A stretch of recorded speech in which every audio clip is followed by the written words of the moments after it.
नमस्कार मित्रों, मैं लखनऊ से डॉक्टर राम वृक्ष सिंह आपसे एक सवाल करना चाहता हूँ। जो नेता विपक्ष में होता है, सत्तासीन नहीं होता, क्या वह देश का शत्रु होता है?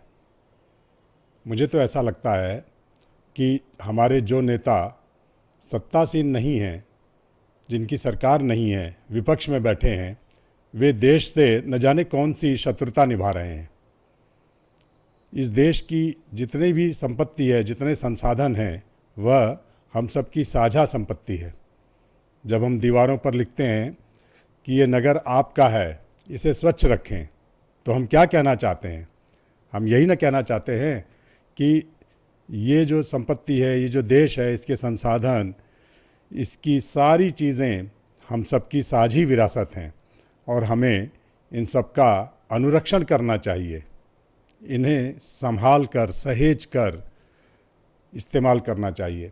लेकिन हम करते क्या हैं? नेपाल के लड़कों ने, नेपाल की जनरेशन जी ने उसको तहस नहस कर डाला। आज वही काम तिब्बत में हमारे साथी कर रहे हैं। क्यों कर रहे हैं ऐसा, और कौन करा रहा है इसको? सन 84 के दंगों में इंदिरा जी की हत्या के बाद मैं दिल्ली में था, एमए प्रीवियस का छात्र था, और मैंने देखा कि वहाँ के युवा लड़के 17, 18, 20, 25 साल तक के लोग इधर उधर घूम घूम कर संपत्तियों को जला रहे थे। उन्होंने कुछ योगदान किया होता इन चीज़ों में तो शायद इनके प्रति उनकी ममता होती। हम अपने देश को अपना मानते ही नहीं, हम अपने देश की संपत्ति को अपना मानते ही नहीं। हमारी ओनरशिप कुछ भी नहीं है। यही कारण है कि जहाँ होता है वहाँ हम पिच से थूक देते हैं। जिस चीज़ को हम सामने पाते हैं उसको तोड़ देते हैं। जगह जगह पर हम अपना नाम लिखाते हैं, चाहे ऐतिहासिक धरोहरें हों, चाहे कोई अन्य सार्वजनिक साधन हो, हम उसको तहस नहस करके ही खुश होते हैं। क्यों? क्योंकि हमने उनको अपना माना ही नहीं कभी। ये जो ओनरशिप का अभाव है, ये आज के जीवन का सबसे बड़ा संकट है। हम कितने हिपोक्रेट हैं। एक तरफ हम वसुधैव कुटुंबकम की बात करते हैं और दूसरी तरफ हम अपने ही देश की संपत्ति को, सड़क पर खड़ी गाड़ियों को आग लगा देते हैं, तोड़ फोड़ डालते हैं, तहस नहस कर डालते हैं। क्यों? क्योंकि हमें लगता है कि इसमें हमारा क्या है। हमें लगता है कि ये किसी और की चीज़ें हैं, ये किसी और के काम आती हैं, किसी और की बनाई हुई हैं, जबकि ये सब सामान हमारा है, हमारे देश का है। सार्वजनिक संपत्ति को लोग नुकसान पहुंचाते हैं, सार्वजनिक इमारतों को तोड़ डालते हैं, सरकारी गाड़ियों, पुलिस की गाड़ियों को लोग आग लगा देते हैं। क्यों? ये सब आया कहाँ से है? ये हमारे कर से पोषित है सब। हम कर भरते हैं, चाहे हम वस्तुओं पर कर भरते हैं या अपनी आय कर चुकाते हैं, ये सब पैसा हमारा है, हमारा दिया हुआ धन है, जिससे ये सारी वस्तुएं निर्मित होती हैं, जिससे ये संसाधन जुटाए जाते हैं, और हम क्या करते हैं? उनको फूंक डालते हैं। ऐसा इसलिए है क्योंकि जो लोग फूंकते हैं उन्होंने कभी अपने जीवन में कुछ बनाया नहीं। उन्हें सब बनाया हुआ मिल गया, माँ बाप ने बनाकर उनको दे दिया, या आजकल सरकार दे रही है। प्रधानमंत्री आवास योजना में 3 लाख 4 लाख रुपए मिल जा रहे हैं मकान बनाने के लिए। तो चूंकि सब कुछ मिल जा रहा है मुफ्त में, इसलिए उन्हें मालूम नहीं है कि ये सब चीज़ें बनती कैसे हैं, इसमें कितना प्रयास लगता है। मैंने दिल्ली में, हमारा छोटा सा मकान था, मैंने सिर पर तसला ढोया है उस मकान को बनाने के लिए। उन दिनों सीमेंट की कमी होती थी, हम शकूर बस्ती में रहते थे, और मुझे 1 बोरी सीमेंट लेने के लिए आरके पुरम जाना पड़ा, रामकृष्णपुरम, जो कुछ नहीं तो 16 किलोमीटर दूर है वहाँ से। हमारे एक संबंधी थे, ठेकेदारी करते थे, उनके पास सीमेंट पड़ा था। उन्होंने कहा मेरे यहाँ से ले लो सीमेंट। 1 बोरी सीमेंट साइकिल पर लाद कर मैं ला रहा था वहाँ से, और बीच में हमारे स्कूल की बस मिल गई। उसी बस से मुझे स्कूल जाना था, तो उन लोगों ने मुझे बस में चढ़ा लिया साइकिल सहित, और एक बोरी सीमेंट लाकर उन्होंने ब्रिटानिया बस स्टैंड पर उतार दी, साइकिल उतार दी। वहाँ से लेकर मैं वो सीमेंट अपने घर गया। एक कमरा बनना था, सीमेंट की बहुत किल्लत थी। मैं वो सीमेंट अपने घर ले गया, वहाँ रखा, फिर जल्दी से नहाया धोया, बस्ता लिया और उसी बस में जो दरियागंज तक होके आती थी वापस, उसी रूट से उसी बस में बैठकर मैं स्कूल गया। तो मैं जानता हूँ कि निर्माण की कीमत क्या है, निर्माण में कितना पसीना बहाना पड़ता है और निर्माण में कितना धन व्यय होता है। जो लड़के निर्माण कभी किए नहीं हैं वो क्या जानेंगे कि निर्माण के लिए कितना प्रयास करना पड़ता है। जिन्होंने कभी चवन्नी कमाई नहीं है वे क्या जानेंगे कि ये जो इतनी करोड़ों की इमारतें हमारे सामने खड़ी हैं, इनको बनाने में कितना धन व्यय हुआ है।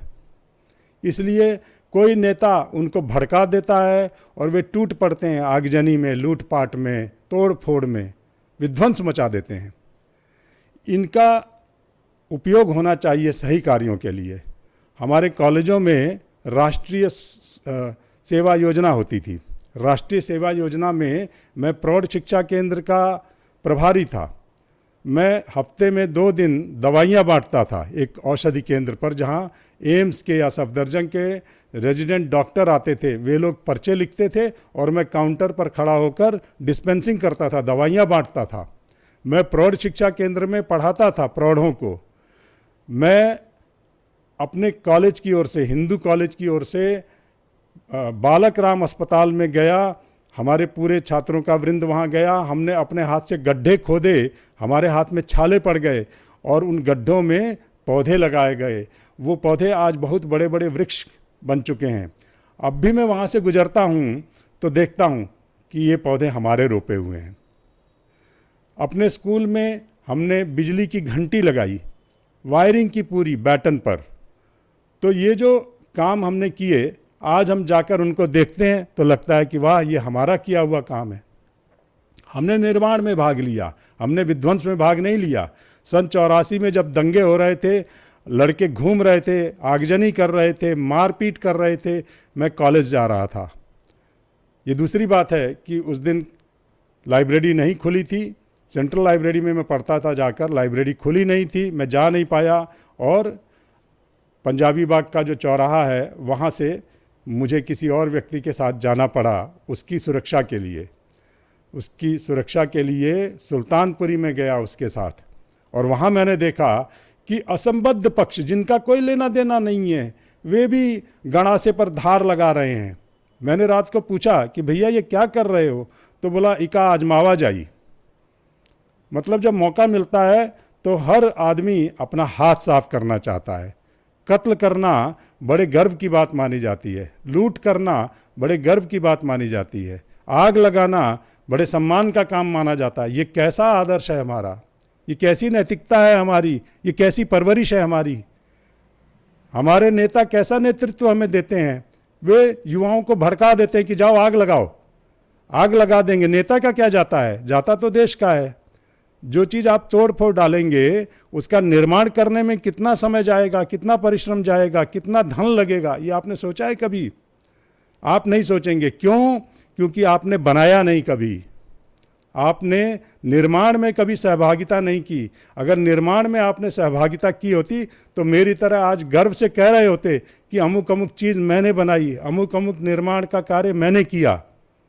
आप ये सब नहीं करना चाहेंगे। क्यों? क्योंकि आपके सामने ऐसा कोई आदर्श नहीं है। हमारे युवा आज दिग्भ्रमित हैं, उन्हें मुफ्त में खिलाया जा रहा है, उनके घर बनाकर दे दिए जा रहे हैं। वे कैसे जानेंगे कि इनकी भी कीमत होती है? कोई है पीछे जो इनके लिए कर अदा करता है, सरचार्ज अदा करता है। ये भावना हमारे युवाओं में कोई नहीं लाता, और हमारे नेता इस देश को जैसे अपना शत्रु देश समझते हैं। आज आप पक्ष में नहीं हैं, कल तो होंगे। तो आप क्यों नहीं इस देश के निर्माण में भाग लेते? शर्म आनी चाहिए आपको। हम लोग बचपन में श्रमदान की बात सुनते थे। पहले श्रमदान करते थे, जो सार्वजनिक भवन होते थे उनको निर्माण करने में।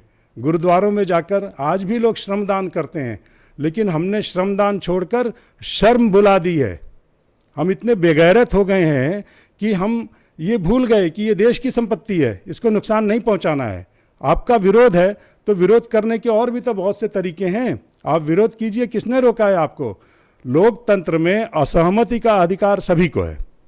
आप असहमत हैं, आप अपनी असहमति जताइए, लेकिन उसका एक तरीका होता है। ये नहीं कि सार्वजनिक भवनों को आग लगा दी, सार्वजनिक वाहनों को फूंक डाला, ये तो गलत है।